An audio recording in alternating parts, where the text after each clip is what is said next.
Ya, saudara sekalian, mari kita membuka dalam kitab Wahyu pasal 20.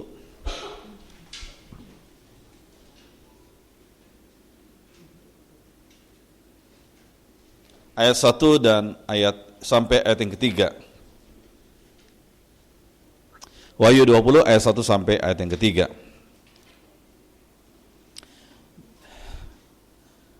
Lalu aku melihat seorang malaikat turun dari surga memegang anak kunci jurang maut dan suatu rantai besar di tangannya. Ayat yang kedua bersama-sama kita baca.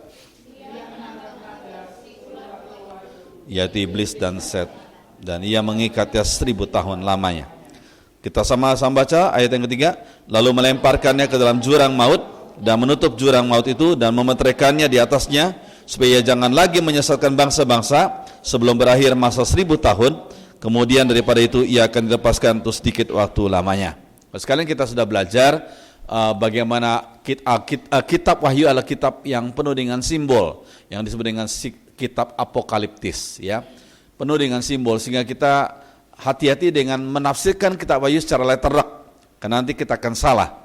Karena ini kitab apokaliptis yang penuh dengan simbol. Nah, kalau kita perhatikan kerajaan 1000 tahun nanti ada kaitannya sama apa yang kita bahas ini, ya. Seorang malaikat turun dari surga memegang anak kunci jurang maut, ya. Anak kunci apa? Seperti apa? Untuk menahan figur yang namanya setan atau iblis itu. Setan atau iblis itu kan roh, ya. Anak kunci seperti apa? Sebesar apa? Atau seperti apa? Untuk bisa menahan figur roh, yaitu iblis atau setan itu. Itu semua yang sifatnya masalah rohani, masalah yang sifatnya simbol. Anak kunci berarti apa? Ada kuasa untuk menahan, ya, menahan setan itu, ya. Dikatakan dari surga memegang anak kunci jurang maut dan suatu rantai besar di tangannya.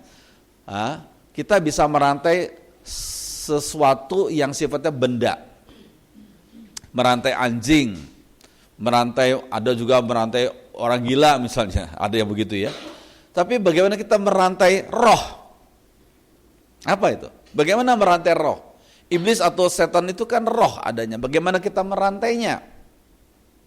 Pas ini berbicara soal bahasa rohani, ya, bahasa yang sifatnya simbol. Nah, kalau saudara perhatikan, waktu Tuhan Yesus ada di dunia ini 2000 tahun yang lalu, dia mengutus murid-muridnya dua-dua untuk pergi memberitakan kabar kesukaan, kabar kerajaan Allah sudah datang. Lalu dikatakan usirlah roh-roh jahat, gitu. Bagaimana cara mengusir? Ya, sebutkan dalam nama Tuhan Yesus. Jadi saudara, merantai iblis atau merantai setan itu adalah sama dengan kuasa nama Yesus. Dalam nama Yesus kami ikat kuasa kegelapan. Kami ikat berarti apa? Bukan ambil tambang, bukan. Tapi dengan kuasa namanya itu kita bisa ikat kuasa kegelapan. Itu bicara soal dunia roh, bukan sifatnya fisik, ya. Saudara sekalian, kemudian yang berikutnya adalah ia menangkap naga si ular tua itu, yaitu iblis atau setan, dan ia mengikatnya 1000 tahun lamanya. Nah, kalau sudah dibahas masalah tentang mengikat, tentang rantai, tentang jurang, semua itu sifatnya dunia roh. Berarti masalah 1000 tahun juga itu berkaitan dengan masalah apa? Masalah simbol. Ya, masalah simbol. Bukan 1000 tahun harus dihitung dari mana, bukan. Itu masalah simbol. Masalah sifatnya simbol. Lalu melemparnya ke dalam jurang maut dan menutup jurang maut itu dan mementerikannya di atasnya. Saudara sekalian, saya kasih contoh, ini firman Tuhan katakan kan iblis itu diikat, ya. Kalau saudara mengikat saya misalnya, ya, saya bisa bergerak gak, saudara? Bisa bergerak gak? Bisa. Saya masih bisa bergerak, cuma gerak saya terbatas. Karena ada rantai yang mengikat. Iblis itu sudah diikat oleh kuasa Tuhan sejak kapan? Sejak Yesus mati di salib. Yesus waktu mati di salib, dikatakan dalam kitab Kolose, ya, Kolose pasal 1, dia sudah mengalahkan kuasa iblis. Dia sudah mengalahkan kuasa gelap. Jadi sejak saat itu iblis sudah dirantai oleh kuasa nama Yesus. Bangkit, serukan nama Yesus, gitu. Maju, kalahkan kuasa. Yang kalahkan siapa? Iblis sudah dikalahkan atau belum dikalahkan? Iblis sudah dikalahkan waktu Yesus mati di atas salib. Nah, kita sebagai pengikut Yesus hanya mengklaim, hey, ini firman Tuhan katakan, engkau sudah dikalahkan oleh Yesus di atas salib. Berarti iblis sudah dirantai. Cuma karena dirantai berarti dia masih bisa bergerak, cuma geraknya terbatas. Nah, sekalian, sekarang ini nih, waktu dari Yesus mati di salib, bangkit, sampai nanti Yesus datang kembali kedua kali, ini masa di mana iblis itu sedang diikat. Dia masih bisa bergerak, cuma dibatasi oleh kuasa Tuhan. Jadi sekarang ini masa sejak Yesus mati di salib, bangkit sampai Yesus datang kedua kali, ini yang disebut dalam bahasa simbolis masa 1000 tahun itu, di mana Yesus sudah dengan kuasanya mengikat iblis. Iblis masih bisa bergerak, cuma dibatasi kuasanya. Kalau iblis gak diikat, gak ada satu gereja pun yang bisa berdiri. Kita lihat di daerah yang fanatik, ada juga gereja di situ. Kalau saya pergi naik mobil menuju ke Banyuwangi, di situ ada yang namanya Situbondo. Situbondo disebut kota santri, betul nggak? Tapi justru di pinggir-pinggir jalan yang besar itu, di pinggir jalan besar itu gereja-gereja. Ya, padahal gereja nggak pernah didukung sama pemerintah dalam hal keuangan. Itu swasembada, itu kan mandiri, berdikari. Jemaat mengumpulkan dana persembahan sendiri. Kok bisa bikin gereja di mana-mana? Ya, itu karena kuasa Tuhan sudah mengalahkan kuasa iblis. Iblis sudah diikat, dia masih bisa bergerak, cuma dibatasi kuasanya. Ya, terus kan nanti pada satu kali iblis dilepaskan untuk sementara waktu. Sementara waktu berapa lama? Nggak tahu, hanya Tuhan yang tahu. Dan disitulah ada memang peningkatan kejahatan. Tapi kemudian iblis akan dikalahkan lagi, akan ditangkap dan dibuang ke lautan api. Terus sekalian, ini suatu hal yang penting. Jadi saudara sekalian, kalau kita bertanya ya, kapankah kerajaan 1000 tahun itu? Sebenarnya nggak ada istilah kerajaan di dalam Alkitab. Yang ada cuma masa 1000 tahun. Nah, 1000 tahun itu harus diartikan secara simbolis. Suatu masa di mana di hadapan Tuhan sudah cukup waktunya. Dan pada masa itulah iblis diikat oleh apa? Oleh kuasa nama Yesus. Kuasa nama Yesus seperti rantai yang mengikat kuasa iblis. Iblis masih bisa bergerak, cuma dibatasi kuasanya. Begitu ya. Nah, sekalian, jadi ini kita perlu perhatikan. Nah, saudara, kita sudah 3 kali, ini yang ketiga kali membasar-basar di akhir zaman. Sebenarnya akhir zaman masih banyak lagi ya. Bulan depan terakhir PIK tahun ini kita akan bahas tentang aliran sesat. Ada satu aliran yang menyebut diri gereja tapi tidak mengakui Yesus sebagai Tuhan, ya, tidak menyembah Yesus. Nah, kita akan bahas itu. Nah, saudara, kita akan bahas tentang tribulasi, ya, dan tentang Harmagedon. Nah, tribulasi, kesengsaraan, ya, dan Harmagedon. Nah, saudara, sebagian penafsir Alkitab, khususnya golongan premil dan dispensasionalis. Nah, kalau saudara perhatikan, golongan-golongan yang sangat gandrung dengan ajaran akhir zaman itu adalah golongan yang disebut premil dan dispensasionalis. Saya tidak perlu jelaskan ini karena ini pasti lama ya. Bahwa golongan yang kebanyakan gandrung dengan ajaran akhir zaman adalah golongan yang dipengaruhi oleh premil dan dispensasionalis ya. Menggunakan kata tribulation untuk kesusahan besar yang akan menimpa dunia. Dunia ini akan ditimpa kesusahan besar ya. Nah, ini saudara sekalian. Nah, saudara, kalau kita perhatikan kata ini, kata tribulation dari bahasa Latin yaitu tribulum, yang penggunaan awalnya dipakai oleh petani yang mengupas kulit jagung, tribulatio, ya, mengupas kulit jagung, ya, itu dikuliti, dilepasi kulitnya, ya, apa segala yang rambut ya, supaya jagungnya bisa kelihatan begitu, ya, itu tribulum, ya. Nah, dari kata itu muncullah kata tribulation dalam bahasa Inggris yang menunjuk pada satu kesusahan atau malapetaka. Ya, itu. Kalau saudara mau ambil fotonya silakan, saya nggak larang ya. Tapi kalau minta ininya belum, karena masih dalam proses pengeditan ya, untuk dijadikan satu buku khusus bahan-bahan PIK. Ya. Kemudian berikutnya, dalam bahasa Yunaninya kata ini disebut thlipsis, yang di beberapa versi Alkitab berbahasa Inggris diterjemahkan dengan affliction, siksaan, ya, siksaan. Ya. Nah, oke. Thlipsis secara hurufiah berarti penghancuran di bawah tekanan sesuatu yang berat. Dihancurkan di bawah suatu tekanan yang berat. Ya. Oke. Matius 24 ayat 21. Sebab pada masa itu akan terjadi siksaan atau thlipsis yang dahsyat seperti yang belum pernah terjadi sejak awal dunia sampai sekarang, dan yang tidak akan terjadi lagi. Nah, saudara sekalian, ini bicara soal apa ini? Ya, nah, kalau kita membaca dalam Matius 24 ya, itu bicara soal, sebagian lu bicara soal masalah nubuat Yesus tentang penghancuran penghancuran Yerusalem yang akan terjadi. Ya, Yesus menubuatkan tahun 30-an, 33 Masehi gitu.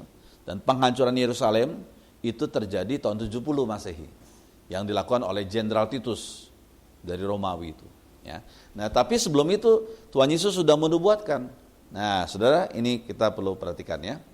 Nah, dalam konteksnya adalah Matius 24 ayat 16. Maka orang-orang yang di Yudea haruslah melarikan diri ke pegunungan. Ya, cepat-cepat lari ke pegunungan, ke bukit, karena mereka jangan lagi tinggal di Yerusalem. Ya, karena Yerusalem sudah dikepung. Ini tentara-tentara dari Romawi mengepung karena menganggap ini orang-orang Israel kok tegar tengkuk, keras kepala ya, kok nggak mau ikut perintah daripada Romawi. Ini itu dikelilingi oleh tentara Romawi. Ya, nah, tentara Romawi nggak mau langsung menghancurkan tuh, ya, kelilingi aja. Jadi nggak ada seorang pun yang boleh keluar. Jadi mereka tutup diri. Mereka dari berbagai tempat mereka masuk ke kota Yerusalem. Kemudian itu semua pintu gerbang ditutup. Ya, nggak apa-apa, ditungguin sama pemerintah Romawi, sama tentara Romawi berbulan-bulan. Akhirnya semua persediaan makanan habis di dalam kota Yerusalem itu. Sampai akhirnya nggak ada makanan, sampai mereka kanibal, ya, yang bayi dipotong bisa mereka makan begitu. Itu pada dilarang oleh Taurat ya. Sampai akhirnya mereka jadi lemes. Disitulah waktunya tentara Romawi datang menyerbu masuk ke dalam, ya, menghancurkan itu. Tapi kejadian itu sudah dinubuatkan oleh Yesus. Ya, ini merupakan bentuk hukuman karena orang-orang Israel waktu Yesus datang pada pertama kali mereka menolak Yesus dan mereka menyalibkan Yesus. Akibatnya apa? Akibatnya Tuhan marah dan Tuhan murka dan Tuhan hukum orang-orang Israel, yaitu Yerusalem yang waktu itu adalah ibu kota. Ya, nah sekalian, jadi oke. Nah, Wahyu 7 ayat 13-14. Dan seorang dari antara tua-tua ini berkata kepadaku, siapakah mereka yang memakai jubah putih itu dan dari manakah mereka datang? Maka kataku kepadanya, Tuanku, Tuhan mengetahuinya. Lalu ia berkata kepadaku, mereka ini adalah orang-orang yang keluar dari kesusahan thlipsis yang besar. Dan mereka telah mencuci jubah mereka dan membuatnya putih di dalam darah anak domba. Jadi saudara, kalau kita bicara soal thlipsis, bicara soal tribulation, kesungsaran besar, bukan hanya nanti menjelang Yesus datang kedua kali, bukan. Tapi sejak abad pertama Masehi, itu aniaya sudah menimpa gereja Tuhan. Nah, ini adalah perkataan dalam kitab Wahyu. Berbicara tentang keadaan orang-orang umat Tuhan yang berada dalam abad pertama. Gereja Tuhan mengalami aniaya yang besar. Ya, mereka pertama-tama dianiaya oleh orang-orang Yahudi. Ya. Tapi kemudian akhirnya mereka dianiaya oleh kaisar. Ya. Kenapa demikian? Karena kaisar menganggap bahwa orang-orang Kristen ini adalah pembangkang politik. Setiap negara jajahan, setiap rakyat jajahan Romawi, setahun sekali mereka harus datang ke kuil namanya penyembahan kaisar. Di situ ada patung kaisar. Mereka yang datang itu dari berbagai macam agama, nggak apa-apa. Datang hanya setahun sekali. Di situ ada patung kaisar, di situ ada kemenyan, Dan di depan kemenyan itu orang-orang itu datang memegang kemenyan itu dan berkata, Caesar is my Lord. Kaisar adalah Tuhan. Cukup sekali, boleh pulang kembali kepada agamanya sendiri dan bekerja seperti semula. Itu setahun sekali. Itu merupakan satu ritual yang harus dilakukan oleh semua rakyat jajahan daripada Romawi. Supaya untuk mempersatukan, ya, kerajaan Romawi begitu besar, dari di Afrika ada, di Asia ada, di Eropa ada. Bagaimana menyatukannya? Itu cuma sebut itu. Caesar is my Lord. Kaisar adalah Tuhan. Cukup sekali pulang mereka. Ya. Tetapi orang Kristen melakukan itu pun sekali nggak mau. Sekali saja nggak mau. Caesar is not my Lord. Kaisar bukanlah Tuhanku. Jesus is my Lord. Roma 10 ayat 9 dan 10. Nah, karena hal itu mereka tidak mau, maka orang Kristen disebut sebagai pembangkang politik. Akibatnya apa? Mereka yang tadinya dianiaya oleh orang Yahudi, sekarang mereka dianiaya oleh orang-orang Romawi. Jadi abad pertama, gereja-gereja Tuhan sudah mengalami telipsis, sudah mengalami kesusahan besar, sudah mengalami aniaya. Jadi kesusahan besar yang dialami oleh umat Tuhan bukan hanya nanti menjelang Yesus datang kedua kali, bukan. Sejak abad pertama, gereja Tuhan sudah mengalami aniaya besar. Ya. Saudara, ini kita perlu pahami ya.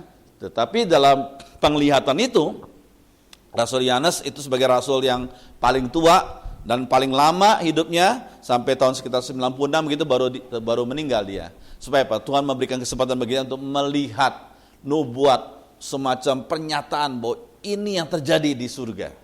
Ya. Dan Rasul Yohanes berkata, dia melihat, siapakah mereka memakai jubah putih itu dan dari manakah mereka datang? Ya. Maka kataku kepadanya, Tuanku, Tuhan mengetahuinya. Itu dia bicara kepada malaikat. Lalu malaikat berkata kepada Yohanes, mereka ini adalah orang-orang yang keluar dari kesusahan, dari telipsis yang besar. Dan mereka telah mencuci jubah mereka dan membuatnya putih dalam darah anak domba. Jadi saudara sekalian, mereka yang sudah jadi martir, ya, mereka ada di surga, mereka memakai jubah putih, ya, di dalam penglihatan Rasul Yohanes itu, ya. Terus sekalian, ini suatu hal yang kita perlu pahami bersama, ya.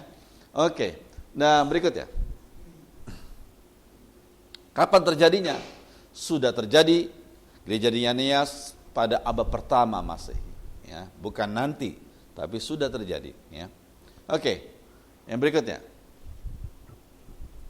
Golongan premier berkata bahwa yang akan mengalami tribulation bukanlah gereja Tuhan, tapi orang-orang Yahudi. Jadi sebagian orang itu mengajarkan akhir zaman, gandul dengan akhir zaman, tetapi teologi mereka pusatnya pada Israel. Apa-apa Israel. Israel adalah bangsa loh. Apa-apa Israel. Apa-apa Israel. Ya. Dan mereka percaya bahwa nanti waktu Yesus datang kedua kali, seluruh bangsa Israel akan bertobat begitu. Ya. Kalau sekarang bangsa Israel yang jadi Kristen berapa persen? Mungkin cuma nggak sampai 10%. Tapi nanti waktu Yesus datang kedua kali, semua Israel secara bangsa akan bertobat gitu. Ya. Terus sekalian, jadi mereka begitu Israel sentris, ya. Dalam berkaitan dengan perdebatan antara Israel dengan Palestina, ya, pertikaian antara Israel dengan Palestina, mereka sebagian orang selalu memihak pokoknya Israel. Israel pasti menang. Israel pasti benar gitu. Ya. Padahal sebenarnya enggak selalu Israel itu benar. Ya. Dan kalau kita perhatikan, Palestina itu tidak identik dengan Islam. Palestina 15% adalah orang Kristen atau orang Katolik. Bahkan istri daripada mantan pemimpin PLO itu, ya, namanya Yasser Arafat, itu orang Katolik. Ya. Jadi populasi Kristen dan Katolik di Palestina lebih banyak daripada Kristen dan Katolik di Israel, sekitar 15%. Jadi sekali lagi, kita nggak bisa mengidentikan Palestina sama dengan Islam, tidak. Ya, dalam konteks konflik antara Palestina dan Israel itu kita nggak boleh sembarangan bicara, ya, karena itu berkaitan dengan politis, bukan berkaitan dengan agama. Gitu ya. Nah, ini kita perlu pahami, ya. Nah, berikutnya, sebelum masa yang sukar itu, gereja Tuhan telah diangkat untuk ikut dalam perkawinan anak domba Allah di angkasa. Jadi mereka berkata gini, sebelum gereja Tuhan mengalami aniaya yang besar, gereja Tuhan sudah lebih dahulu diangkat hidup-hidup. Pesta di mana? Pesta di angkasa, di awan. Perjamuan kawin anak domba di awan. Ya. Nah, saudara sekalian, jadi di bumi ini terjadi satu aniaya yang besar, kesulitan besar. Di awan, di angkasa, gereja Tuhan sedang pesta dalam perjamuan kawin anak domba. Nah, saudara sekalian, istilah perjamuan kawin anak domba itu jangan ditafsirkan secara terlek lagi. Ya. Bukan, nggak ada yang kawin, tetapi hanya menggambarkan ada persekutuan yang indah, yang begitu erat, yang begitu akrab antara Tuhan Yesus dengan gerejanya. Juga jangan pernah digambarkan loh, nanti waktu kiamat Yesus akan kawin dengan setiap kita, maksudnya secara biologis. Tidak, itu tidak akan terjadi. Sebab firman Tuhan berkata apa? Di surga tidak ada lagi kawin mengawinkan. Setiap orang akan hidup seperti malaikat. Jadi kawin mengawinkan hanya ada di dunia, bukan di surga. Jadi makna daripada perkawinan anak domba Allah bukan berarti Yesus kawin dengan umatnya, bukan. Tapi itu melambangkan persekutuan yang erat seperti suami istri antara Yesus dengan umatnya. Begitu maksudnya, ya. Nah, oke. Mari dalam Wahyu 19 ayat 7 dikatakan, marilah kita bersukacita dan bersorak-sorai dan memuliakan Dia, karena hari perkawinan anak domba telah tiba dan pengantinnya telah siap sedia. Siapa pengantin Yesus? Siapa pengantin Yesus? Mempelai perempuan daripada Yesus siapa? Gereja Tuhan. Jadi kita secara keseluruhan dari gereja dari berbagai macam suku, berbagai macam tempat, berbagai macam bahasa disebut sebagai satu gereja. G-nya besar. Gereja disebut sebagai mempelai perempuan Kristus. Ya. Dan Yesus adalah mempelai prianya. Gitu. Nah, kita harus menjaga kesucian hidup kita untuk menyambut kedatangan sang mempelai pria, yaitu Yesus itu. Ya. Nah, berikutnya. Ya, kata golongan premier, tribulation, kesengsaraan dianggap sebagai masa transisi dari hubungan khusus Tuhan dengan gerejanya kepada pemulihan kembali hubungan Allah dengan bangsa Israel.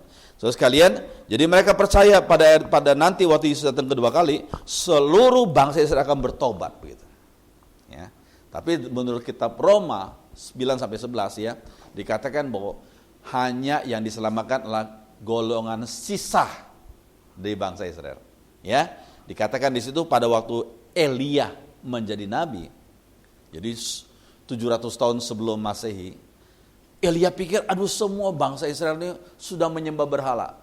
Tuhan berkata apa? Enggak semua menyembah berhala. Aku sisakan ada 7.000 orang Israel yang tidak pernah mencium Baal. Berarti apa? Itu golongan sisa. Dari sekian banyak orang Israel yang ada waktu itu, enggak semua menyembah berhala. Ada 7.000 orang yang tetap setia. Walaupun yang 7.000 orang ini keep silent mereka. Diam-diam. Mereka takut ditangkap, tapi mereka diam-diam hanya menyembah Allah Yahweh itu. Ya, Allahnya Abraham, Ishak dan Yakub itu. Ya, terus sekalian. Jadi dalam hidup kita sebagai orang Kristen, sebagai orang-orang yang coba berusaha hidup benar, bahkan di Indonesia ini seringkali kelompok yang besar disebut kelompok apa? Kelompok silent majority. Menghadapi satu perdebatan, sebagian besar orang diam aja. Lalu sebagian kecil orang yang sering ngomong tuh kata, tuh lihat tuh, rakyat sudah memilih kami, sudah setuju sama kami, mereka diam saja. Jangan anggap yang diam tuh setuju.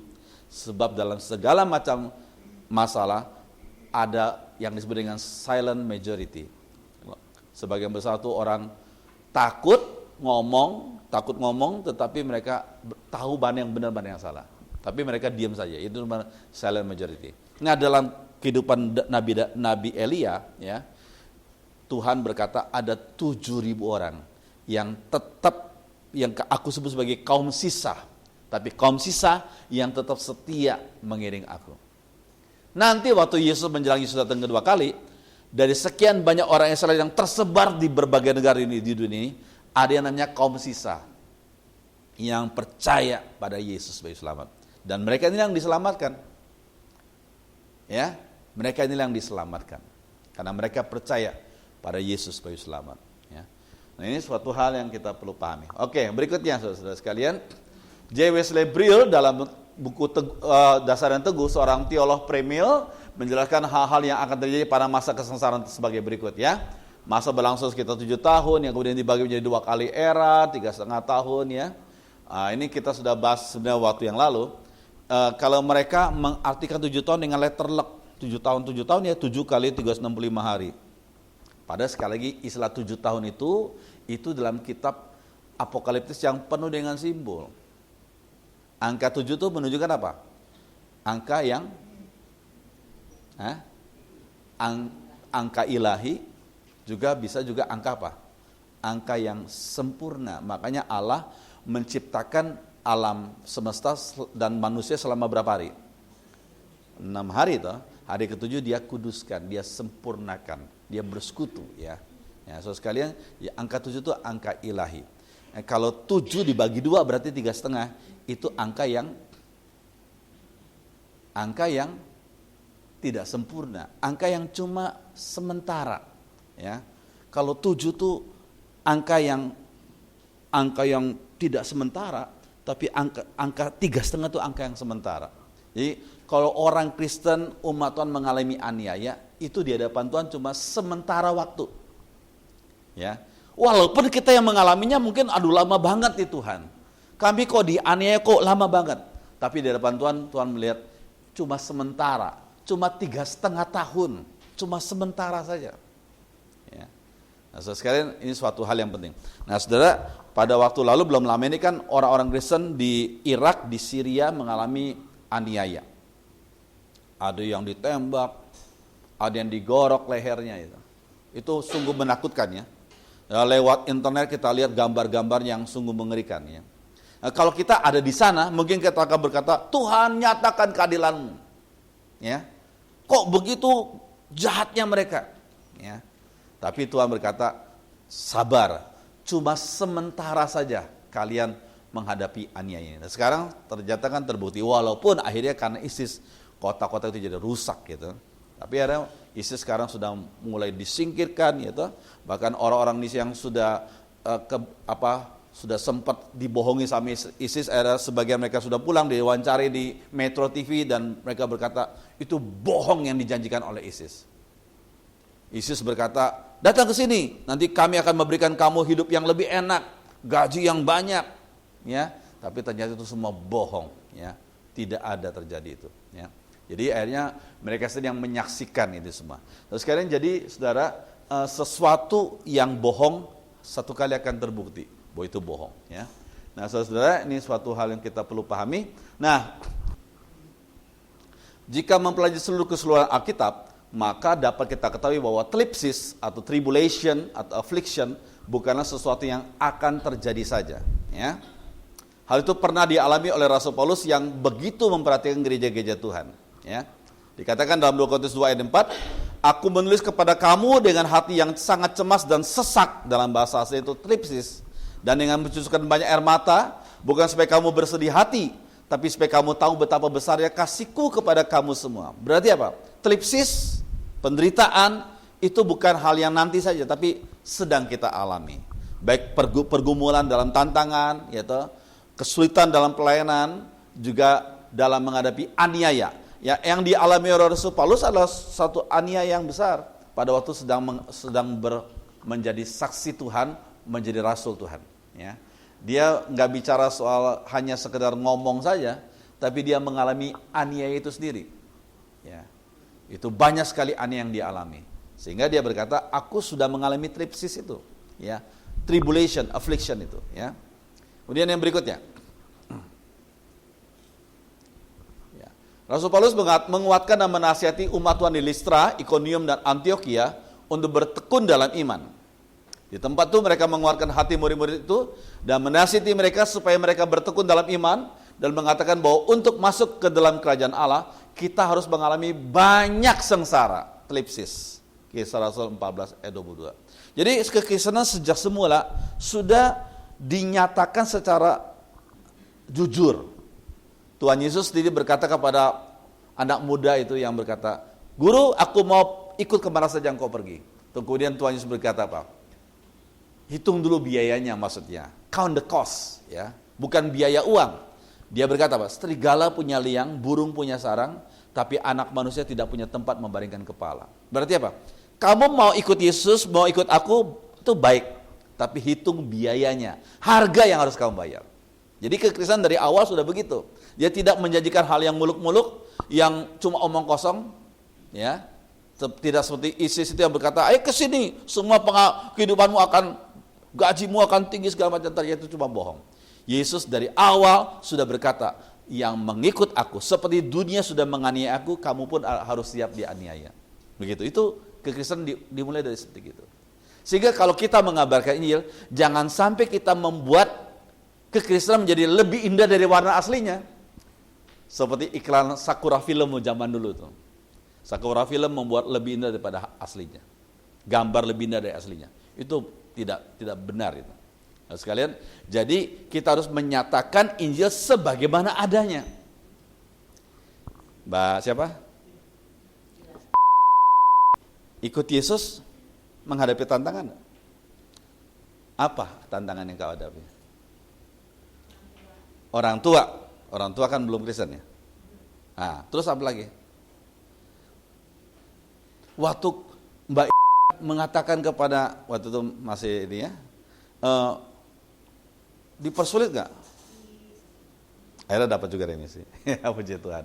Jadi karena Mbak percaya Yesus waktu ada di LP, karena kasus narkoba ya, bukan kasus kriminal yang lain, narkoba ya. Nah di situ Mbak Ira gimana nih? Sudah jadi Kristen tapi nggak boleh karena itu udah LP kan nggak boleh tuh, karena KTP-nya. Tapi waktu pas di sini Mbak Ira bisa datang ibadah ya. Masa ibadah di dalam LP. Jadi ini satu tantangan. Apalagi dengan satu syarat, kalau kamu KTP-nya tapi kamu ke gereja, kamu nggak akan dapat remisi. Itu tantangannya ya. Nah, sekalian saya dan Bu Diana dan beberapa teman tuh merasa sedih ya, karena ada satu orang yang pernah ya, kami bimbing gitu, kemudian akhirnya kok pacaran dengan yang non Kristen ya, dan kami sempat membimbing pacarnya itu ya, ketika saksi berapa kali, ternyata kok karena pergi kerjanya di luar negeri ya, akhirnya kami dapat undangan pakai caranya mereka. Kami merasa sedih sekali ya. Jadi apa ini? Kenapa harus begitu? Kenapa harus dengan mudah begitu? Ya. Dan mereka pikir, dan saya sempat kemarin tuh kirim WA ke dia. Saya kasih ayat Yesaya 30 ayat 17. Dalam kebenaran ada timbul damai sejahtera. Kalau kamu tidak melakukan kebenaran, kamu nggak akan damai. Kamu nggak akan rasa damai. Ya. Yaitu mengikuti sang kebenaran itu, Tuhan Yesus itu. Sekarang jadi kalau kita iring Tuhan, itu kita akan mengalami banyak klipsis, banyak affliction, banyak kesulitan, tantangan. Nah itu merupakan harga yang harus kita bayar. Ya. Nah, sekarang ini juga dialami oleh Rasul Paulus ya. Kemudian yang berikutnya adalah jemaat di Makedonia, Tesalonika, Smyrna sudah mengalaminya ya. Oke, kita baca sama-sama ya, 2 Korintus 8 ayat 2. 1, 2, 3. Selagi dicobai dengan berat dalam pelbagai penderitaan atau klipsis, sukacita mereka meluap, dan meskipun mereka sangat miskin, namun mereka kaya dalam kemurahan. Luar biasa. Mereka sangat miskin. Kenapa? Karena bagi orang Kristen waktu itu mereka sering mengalami penjarahan oleh orang yang non-Kristen. Sehingga mereka jadi miskin lagi. Udah kumpul harta dijarah lagi. Mereka miskin ya. Tetapi ketika mereka mendengar ada kesempatan untuk menolong saudara mereka yang ada di Yerusalem, orang Kristen di Yerusalem, karena mereka mengalami bencana alam, mereka mau membantu walaupun mereka sendiri mengalami tantangan itu ya. Sekalian, nah berikutnya kalau kita baca 1 Tesalonika 1 ayat 6, kita baca sama-sama. Dan kamu telah menjadi penurut kami dan penurut Tuhan dalam penindasan klipsis yang berat. Kamu telah menerima firman itu dengan sukacita yang dikerjakan oleh Roh Kudus. Jadi jemaat di Makedonia, jemaat di Tesalonika mengalami penindasan, mengalami telipsis. Ya. Jadi ini, kemudian yang berikutnya lagi, ini jemaat di Smyrna, ya. Kita baca. Aku tahu kesusahan, telipsismu dan kemiskinanmu, namun engkau kaya, dan fitnah mereka yang menyebut dirinya orang Yahudi, tapi yang sebenarnya tidak demikian. Sebaliknya mereka adalah jemaah iblis. Jadi kalau jemaat-jemaat abad pertama mengalami aniaya, bahkan Tuhan kita Yesus mengalami aniaya sampai mati di atas salib, kita pun harus siap mengalami hal yang sama. Ya. Terus kalian memang tidak semua orang diberi kesempatan untuk mati martir. Ya, ada sebagian orang bertanya, Pak, kalau sampai itu terjadi, saya kuat nggak ya sampai saya mati martir? Saudara jangan lupa loh, mati martir itu perlu karunia Roh Kudus. Saya ulangi lagi, mati martir perlu karunia Roh Kudus. Kalau nggak diberikan karunia Roh Kudus, Tuhan juga tidak izinkan si A itu mati martir. Ya macam Stefanus yang mati martir pertama dalam Kisah Rasul 8 itu, karena dia sudah diberikan karunia Roh Kudus untuk diberikan kekuatan mati martir. Ya.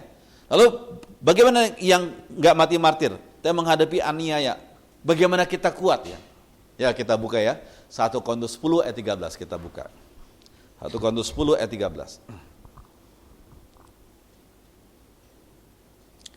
Ya. Tolong bacakan. Daniel 1 Korintus 10 ayat 13.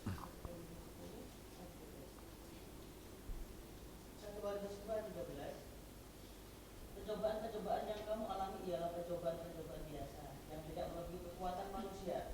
Sebab Allah setia dan karena itu Ia tidak akan membiarkan kamu dicobai melampaui kekuatanmu.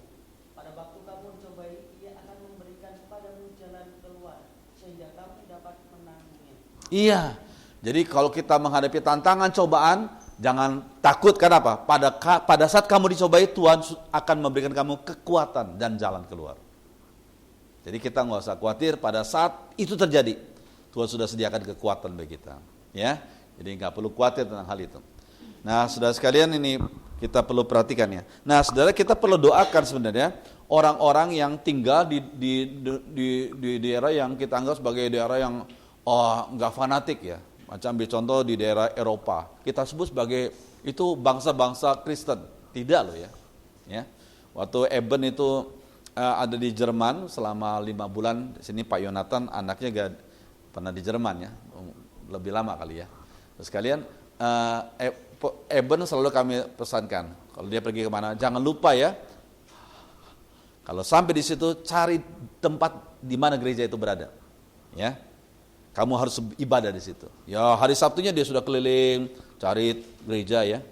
Untuk hari Minggunya bisa datang kebaktian. Nah waktu dia ada di sana, dia kebaktian, setiap minggu dia kebaktian.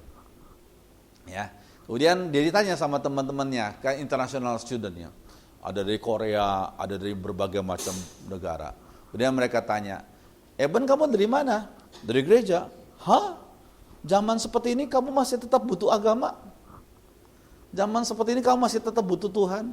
Kemudian Eben dengan tegas berkata, yes, I need God. Ya. I need to worship Him. Gitu.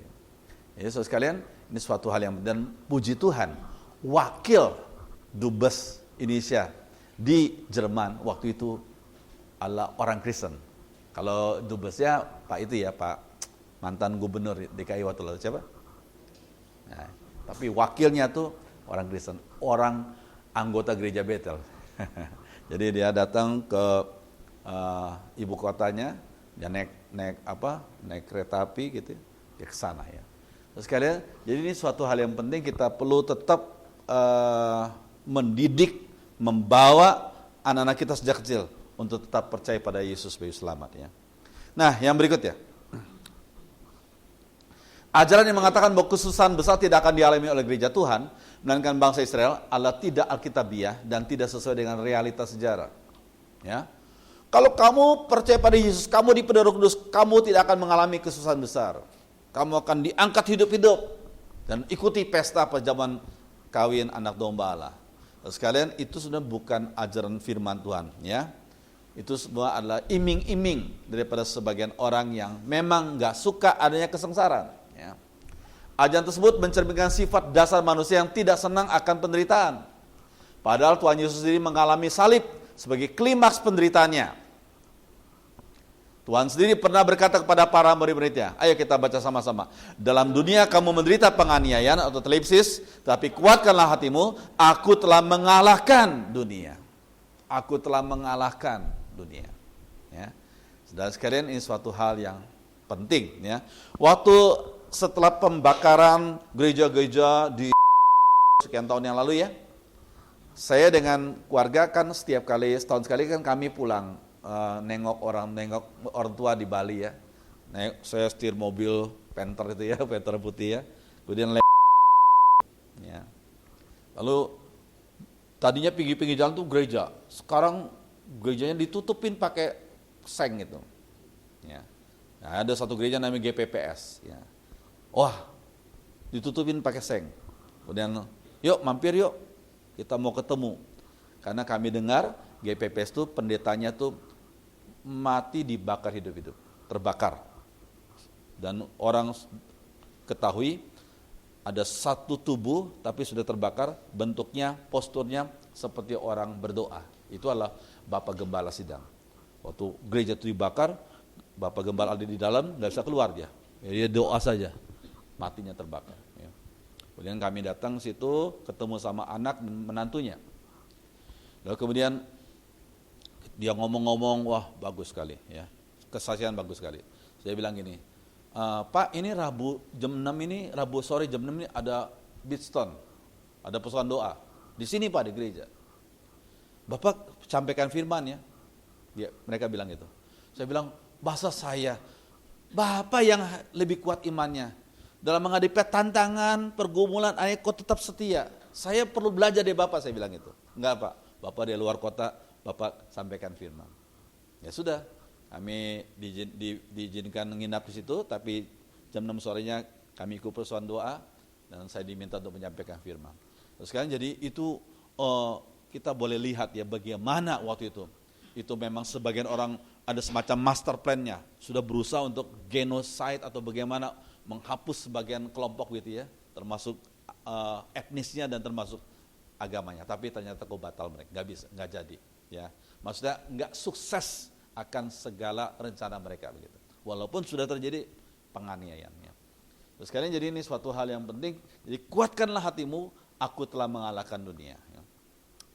Oke, sejarah gereja banyak menceritakan tentang penganiayaan yang dialami oleh umatnya. Ya, ya, ini seorang bernama Tertullianus. Ya, Tertullianus itu seorang bapak gereja, pengacara Kristen yang terkenal di Kartago, Afrika, sekarang Tunisia, yang hidup pada abad kedua, berkata kepada para penganiaya gereja Tuhan. Dia bilang gini, makin sering kalian membabat kami, makin banyak kami merambat, darah orang-orang Kristen adalah benih.